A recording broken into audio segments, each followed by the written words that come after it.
Hello, beautiful soul family. Rebecca here, your Vibe mentor, bringing you another video on how to raise your vibration so you can live your best life. Let's talk today about, is it really up to you?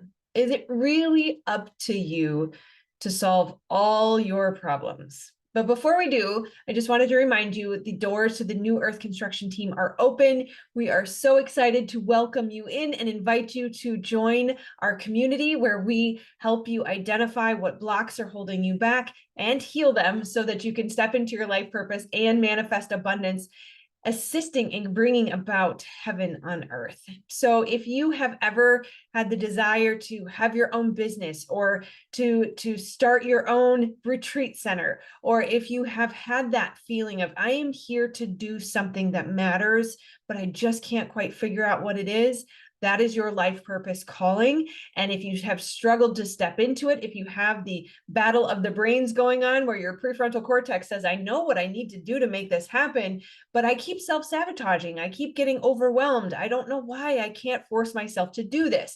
That is because there are beliefs and traumas in your body that are holding you back, causing you to play small, keeping you from shining as big and bright as you are meant to.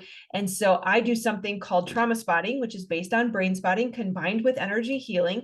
And it works. It worked for me. It works for all my clients. And I'm so excited to be able to share this with the world. We do this in the community as well as pair that, because that is the feminine aspect of healing. We pair that with the cognitive aspect of healing that is required to understand how these behaviors play out in your life, how to reprogram your subconscious and your neural pathways to get them working for you so that you can rediscover your purpose, which is buried beneath all of these beliefs of not enoughness and lack and overwhelm.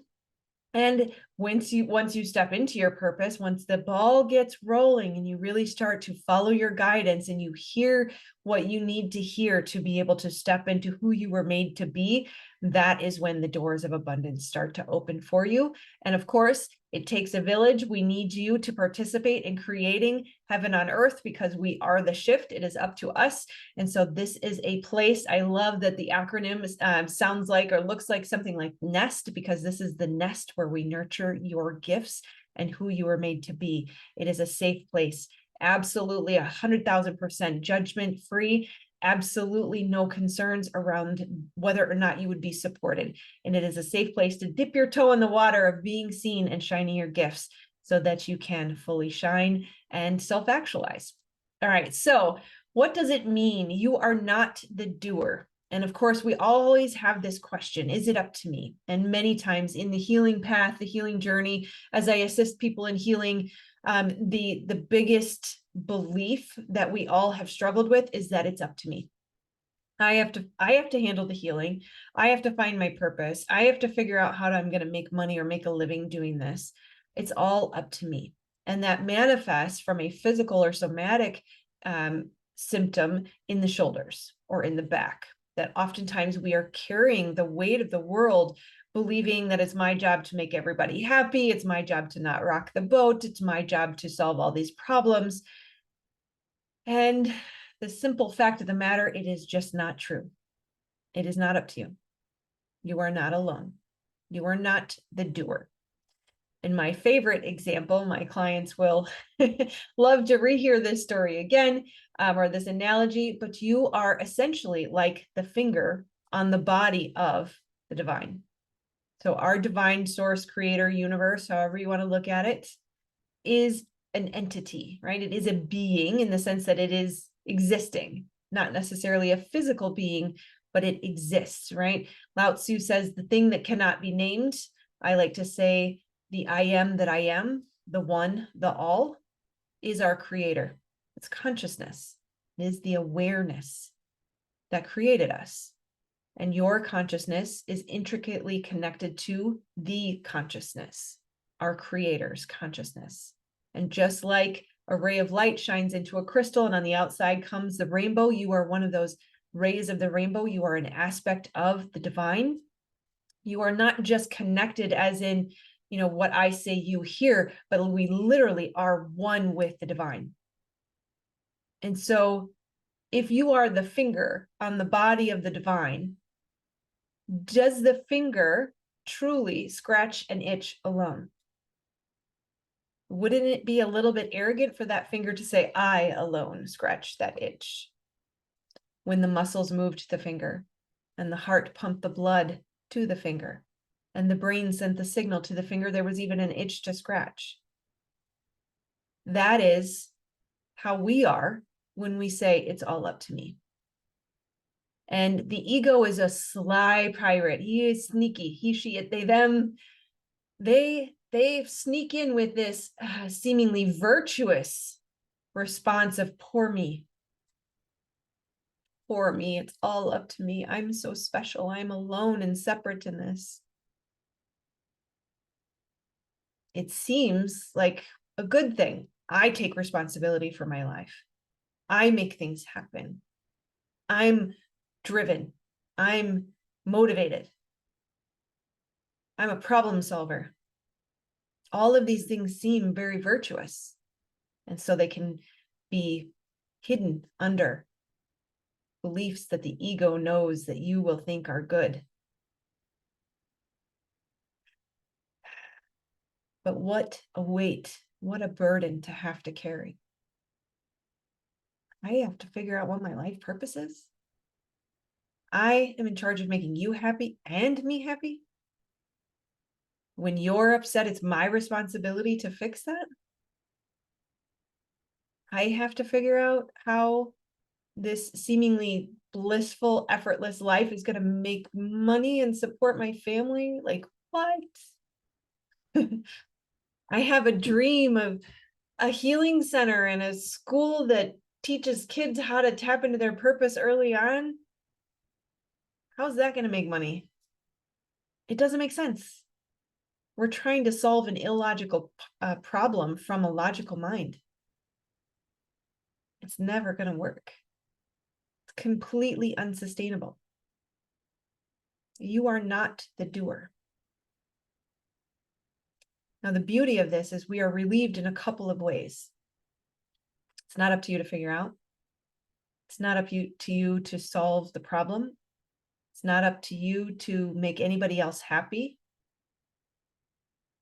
It's not up to you to figure out how to make money doing it. It's not up to you to figure out the long-term plan. Not up to you to define the roadmap. It's not up to you to define all of the milestones and steps between here and there. It's not up to you to figure out the how. Tony Robbins likes to say the tyranny of the how, because it literally will torture you.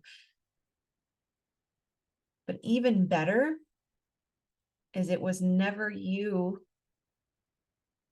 in the past either. The things you did or didn't do, the mistakes you made, the failure to get it done or to make it happen, all of those times that somebody made you feel like it was you that was a problem,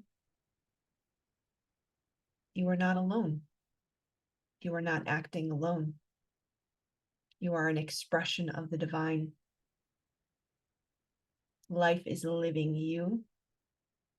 You were being animated by the divine. All to experience life. All to experience the growth and the strengthening, the empowerment that comes through those experiences.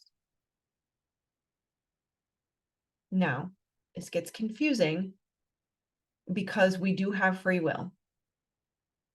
Our free will is the choice to believe this or not. Our free will is a choice of how to think. Am I going to believe that I alone, the finger, scratched the itch?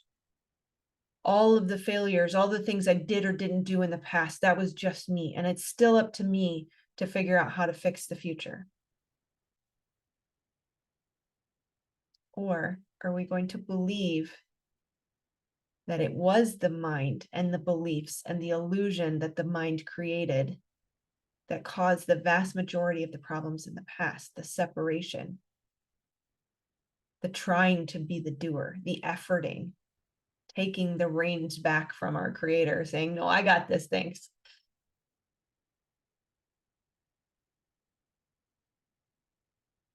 When we are no longer the doer, we settle into the surrender, putting down the resistance and the separation that keep us in the illusion. The veil, the illusion, Maya are created by the mind. All is mind. Yes, we still have the ability to manifest. Yes, our dreams were put on our heart for a reason. Yes, the dreams that were given to us lead us towards our purpose. Yes, we have the option to pursue our joy compass that will lead to the dreams, that lead to the purpose, that lead to the abundance, that lead to the freedom, the joy, the bliss, the happiness. Yes, life can be predominantly enjoyable. There will always be challenges. It's part of leveling up. But it doesn't have to be hard. And it doesn't have to be painful.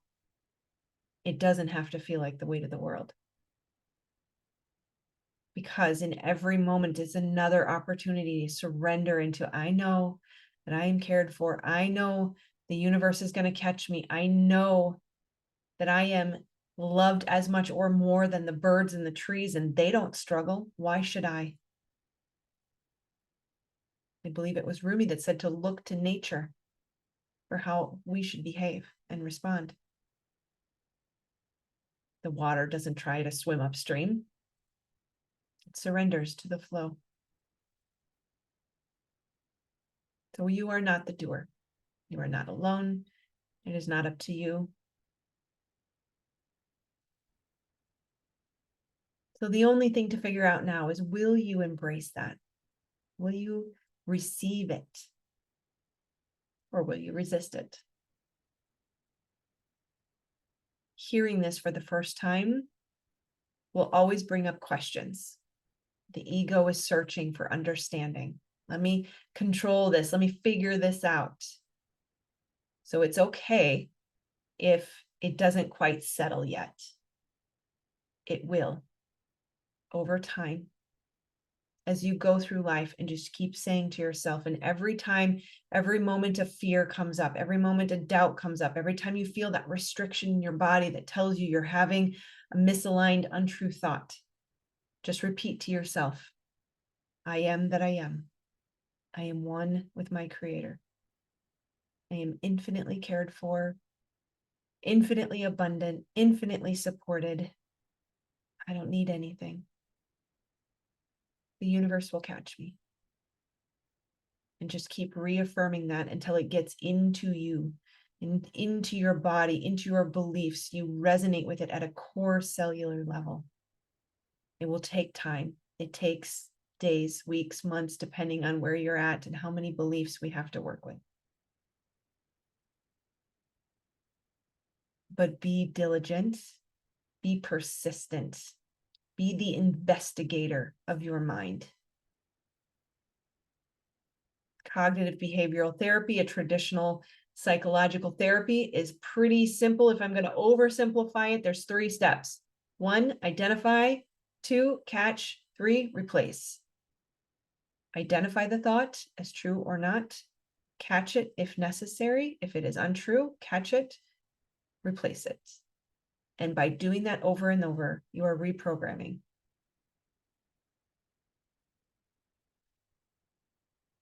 Surrender is the key.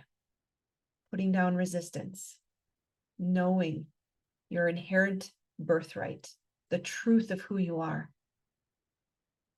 as one with your creator. Okay. I love you guys. I hope this helps. Remember, I am not the doer. I am not the doer. I am being lived by life. Therefore, we get to settle into the flow and row, row, row your boat gently down the stream. If you need help with this, join the New Earth Construction Team community. We are here for you. We cover all of this stuff weekly, open Q&As, anything you need, you will find there. That is my job. I love you, my friends. Namaste.